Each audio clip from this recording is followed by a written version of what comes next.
வணக்கம் மாணவர்களே, உங்கள் எல்லோரையும் ரோஜா தோட்டம் சேனலுக்கு அன்போடு வரவேற்கிறேன். மாணவர்களே, இன்று நாம் நம் நினைவில் பாடத்தில் இருக்கிற பயிற்சிகளை நாம படிச்சுக்கிட்டு வரோம். 7ஆம் பக்கத்திலிருந்து இன்னைக்கு பார்க்கலாம்.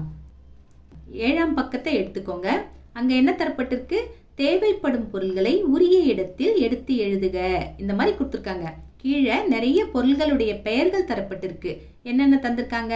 சர்க்கரை, பால், குவளை, கத்தி, தீப்பெட்டி, சீப்பு, அடுப்பு, தண்ணீர், தர்பூசணி, தேயிலைத்தூள், துண்டு, உணவு, கிண்ணம், பற்பசை, பல்துலக்கி, போர்வை, வடிகட்டி, உடைகள், தின்பண்டம், புத்தகம், எழுதுகோல், பை, இந்த மாதிரி நிறைய கொடுத்துருக்காங்க இல்லையா? இந்த பொருட்கள் எது எதுக்கெல்லாம் தேவையோ அந்த இடத்துல நாம எடுத்து எழுதணும். என்ன கேட்டிருக்காங்க? பழச்சாறு தயாரிப்பதற்கு என்னென்ன பொருட்கள் வேணுமோ அதை எடுத்து எழுதணும். பழச்சாறுன்னா என்ன?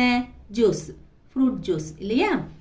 ஒரு ஃப்ரூட் ஜூஸ் தயாரிக்கிறதுக்கு, பழச்சாறு தயாரிக்கிறதுக்கு எந்தெந்த பொருள் நமக்கு தேவைப்படும், இப்படி யோசித்து அந்த பொருட்களை நாம வரிசைப்படுத்தி எழுத வேண்டும்.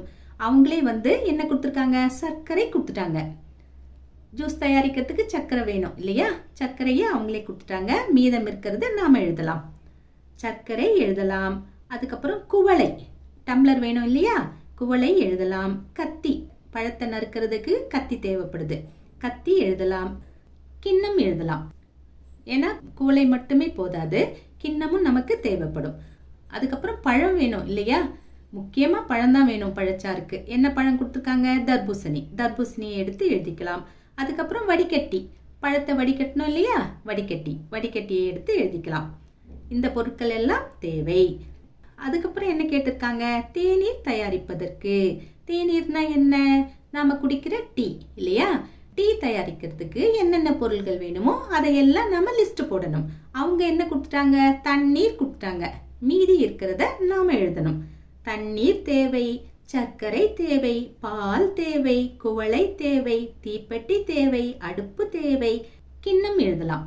தேயிலைத்தூள் தேவை, வடிகட்டி தேவை. இதெல்லாம் எழுதிட்டோமா? அடுத்தது என்ன? பள்ளி செல்வதற்கு பை அவங்களே கொடுத்துட்டாங்க. பள்ளி செல்வதற்கு பை வேணும். அதுக்கப்புறம் தண்ணீர் வேணும். அதுக்கப்புறம் துண்டு வேணும். நம்ம மதிய உணவு சாப்பிடும்போது கீழே சிந்தாம இருக்கிறதுக்கு ஒரு துண்டு வச்சுப்போம் இல்லையா? கச்சிப்பு துண்டு இந்த மாதிரி வச்சுப்போம். துண்டு வேணும். அதுக்கப்புறம் உணவு வேணும். தின்பண்டம், ஸ்நாக்ஸ் பீரியட்ல நம்ம ஸ்நாக்ஸ் சாப்பிடுவோம் இல்லையா? தின்பண்டம் வேணும். அப்புறம் புத்தகம் வேணும், எழுதுகோல் வேணும். இதையெல்லாம் நாம வரிசைப்படுத்தி எழுதலாம். கடைசியா கீழே என்ன கேட்டிருக்காங்க? சுற்றுலா செல்வதற்கு, டூர் போகும்போது என்னென்ன எடுத்துட்டு போகணும். அவங்களே என்ன கொடுத்துட்டாங்க? பை கொடுத்துட்டாங்க. மீதம் இருக்கிறத நாம எழுதணும். என்னென்ன எழுதலாம்? தண்ணீர் எழுதலாம், சீப்பு எழுதலாம், துண்டு எழுதலாம், உணவு எழுதலாம், பற்பசை எழுதலாம், பல் துலக்கி எழுதலாம், போர்வை எழுதலாம், உடைகள் எழுதலாம், தின்பண்டம் எழுதலாம், எழுதுகோல் எழுதலாம். எழுதுகோல் எதுக்கு எழுதலாம்னா, நம்ம எந்தெந்த இடத்துக்கெல்லாம் போறோமோ அதை நாம குறிப்பெடுத்துக்கிட்டு வரலாம்.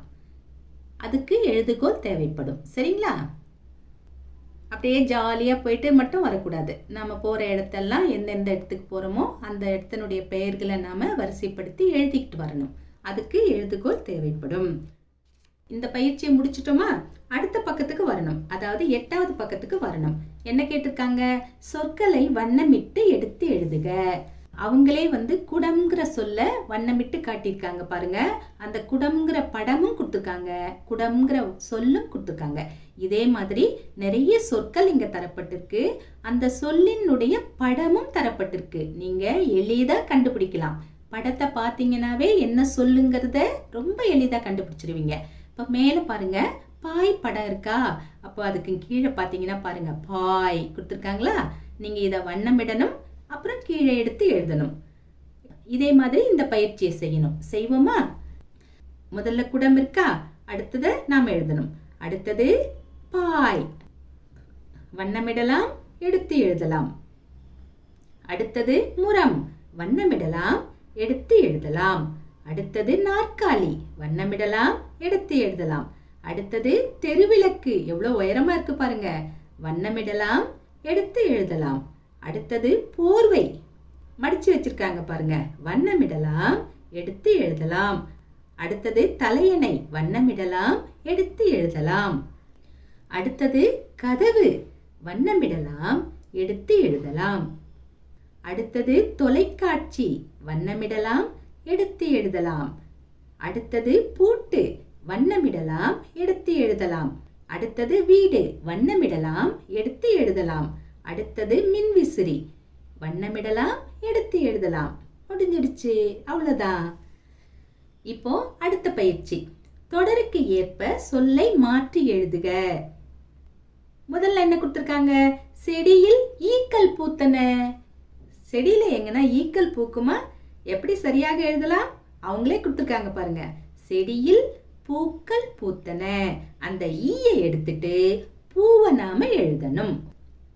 ஒரே எழுத்த மாற்றினா சரியான பொருளுடன் வாக்கியம் வந்து விடுகிறது. அடுத்த சொற்றொடருக்கு வாங்க.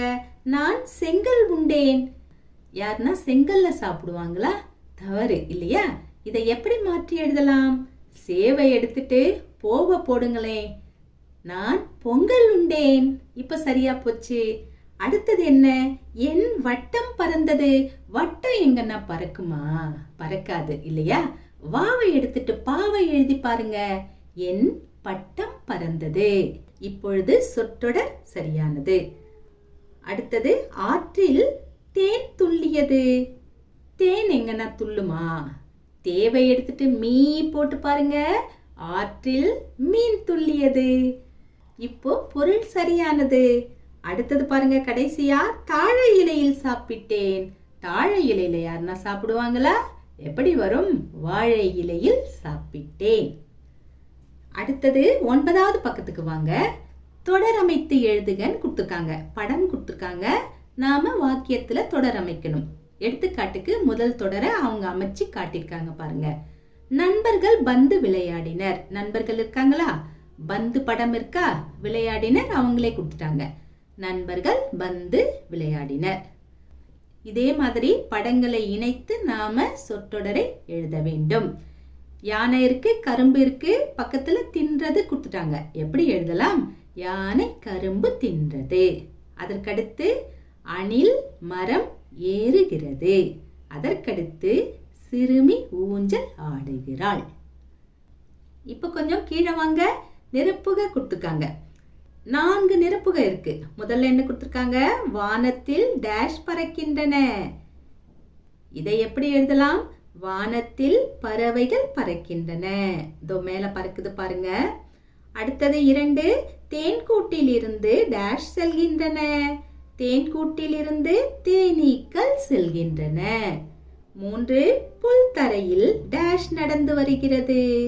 புல்தரையில் கன்று நடந்து வருகிறது. குட்டி கன்று இல்லையா? அடுத்தது பூவில் டேஷ் அமர்ந்துள்ளது. பூவில் வண்டு அமர்ந்துள்ளது. அடுத்தது ஒரு குட்டி கதை கொடுத்துருக்காங்க. உங்களுக்கு அந்த கதை வேணும்னா சொல்லுங்க. அதுக்கு தனியா ஒரு வீடியோ போட்டுடலாம். இப்போ 12வது பக்கத்துக்கு வாங்க. அங்க இருக்கிற பயிற்சியை நாம முடிச்சிடலாம். கதிருக்கு என்ன உறவு எழுதுகன்னு கொடுத்துருக்காங்க பாருங்க. கதிர்ங்கிற குட்டி பையன் நடுவுல நின்றுட்டு இருக்கான். இப்போ சுத்தி கேள்வி கேட்டிருக்காங்க. அதை நாம ஒவ்வொன்றா எழுதணும். மேல என்ன கேட்டிருக்காங்க? அம்மாவின் அண்ணன் டேஷ்னு கொடுத்துருக்காங்களா? அவங்களே மாமான்னு கொடுத்துட்டாங்க. மீதி இருக்கிறத நாம எழுதணும். அம்மாவின் அம்மா, அம்மாவோட அம்மாவை நாம என்னன்னு சொல்லுவோம்? பாட்டி. அம்மாவின் தங்கை அவங்களே கொடுத்துட்டாங்க, சித்தி. அப்பாவின் தங்கையை நாம என்னன்னு சொல்லுவோம்? அத்தை. அப்பாவின் அண்ணன் பெரியப்பா. அப்பாவின் தம்பி சித்தப்பா. அம்மாவின் அக்கா பெரியம்மா. அடுத்தது 13வது பக்கத்துக்கு வாங்களேன். ஒரு குட்டி கதை. கதையை வரிசைப்படுத்தி எழுதுக. இங்க படம் பாருங்க. இங்க அழகான குருவி இருக்கு பாருங்க. அந்த குருவி ஒரு கூடு கட்டிருக்கு. அந்த கூட்டுக்குள்ள குருவி குஞ்சுகள் இருக்கு. அந்த குஞ்சுகள் எல்லாம் பாருங்க ஆடு வாயை திறந்துகிட்டு இருக்கு. ஏன் வாயை திறந்துகிட்டு இருக்கு? அம்மா குருவி ஏதாவது சாப்பிட்றதுக்கு ஊட்டி விடுங்கிறதுக்கு தான் அப்படி திறந்துகிட்டு இருக்கு இல்ல? சரி வாங்க இப்ப கதைக்கு போலாம். முதல்ல என்ன வரும்? ஒரு நாள் பனி அதிகமாக இருந்தது. ரொம்ப குளிர்ச்சாம். அடுத்தது என்ன வரும்? குருவி குஞ்சுகள் குளிரில் நடுங்கின. அடுத்தது குருவி பருத்தி செடியிடம் பஞ்சு கேட்டது. இத வந்து கேக்குது பாருங்க. பருத்தி செடி பஞ்சு தந்தது, கொடுத்துருச்சு. குருவி மெத்தை செய்தது? மெத்த செய்து குஞ்சுகளுக்கு கொடுத்துருது. அப்புறம் என்ன ஆகும்? குஞ்சுகள் மகிழ்ந்து தூங்கின. கதை முடிஞ்சிருச்சு. சரிங்களா? இன்னொரு தடவை வரிசைப்படுத்தி சொல்றேன். ஒரு நாள் பனி அதிகமாக இருந்தது. குருவி குஞ்சுகள் குளிரில் நடுங்கின. குருவி பருத்தி செடியிடம் பஞ்சு கேட்டது. பருத்தி செடி பஞ்சு தந்தது.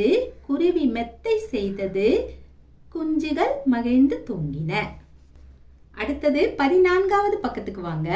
சரி எனில் பச்சை முட்டை, தவறு எனில் சிவப்பு முட்டை வட்டமிடுக. எது சரியோ அதுக்கு பச்சை வண்ணத்துல வண்ணம் தீட்டணும். எது தவறோ அதுக்கு சிவப்பு வண்ணத்துல வண்ணம் தீட்டணும். சரிங்களா? இப்போ முதல்ல என்ன கேட்டிருக்காங்க? பிறரை ஏளனம் செய்யலாமா? செய்யலாமா? செய்யக்கூடாது. இது தவறு இல்லையா? அப்ப என்ன பண்ணணும்? சிவப்பு நிறத்தில் இந்த முட்டையை நீங்க வண்ணம் தீட்ட வேண்டும். அடுத்தது என்ன கேட்டிருக்காங்க? தவறு என்று உணர்ந்தால் மன்னிப்பு கேட்கலாமா? கேட்கலாமே, இது சரிதானே. அப்போ இதற்கு பச்சை நிறத்தில் வண்ணம் தீட்ட வேண்டும். கடைசியா என்ன கேட்டிருக்காங்க? தவறு செய்வதை சுட்டி காட்டலாமா? ஓ, சுட்டி காட்டலாமே. தவறு செஞ்சாங்கன்னா நீ பண்றது தவறுன்னு நாம எடுத்து சொல்லலாம் இல்லையா? அப்ப இது சரிதான். அப்போ இதற்கு நாம் பச்சை வண்ணத்தில் வண்ணம் தீட்ட வேண்டும். அடுத்தது பாருங்க, 16வது பக்கத்துல கண்டுபிடி கண்டுபிடின்னு ஒரு பயிற்சி கொடுத்துருக்காங்க. சலீம் பொம்மை கடை. ஒரு சிறுமி வேகமா நடந்து வரா. கடைக்கு வரா. வந்து சிறுமி வாங்கி சென்ற பொருள் எது? வட்டமிடுக. இங்க நிறைய பொம்மைகள் இருக்கு. சிறுமி வரா, ஒரு பையில பொம்மை வாங்கிக்கிட்டு போயிடுறா. அவ எந்த பொம்மைய வாங்கி இருப்பான்னு நாம கண்டுபிடிக்கணும்.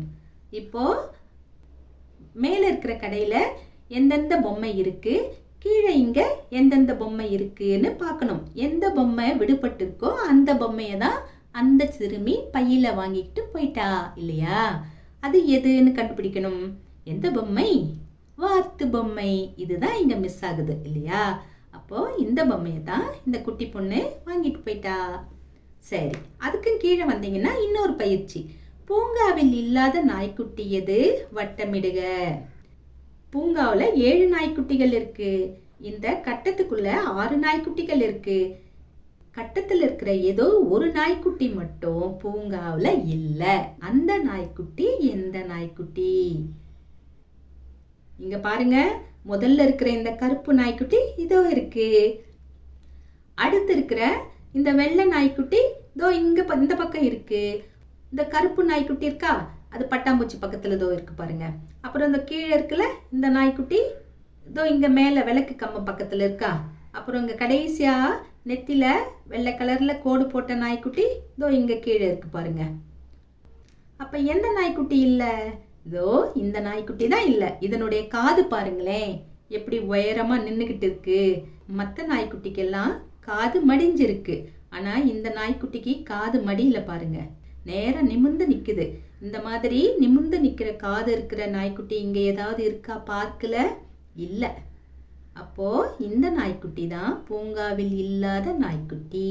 இதை நீங்க வட்டம் போட்டுடுங்க.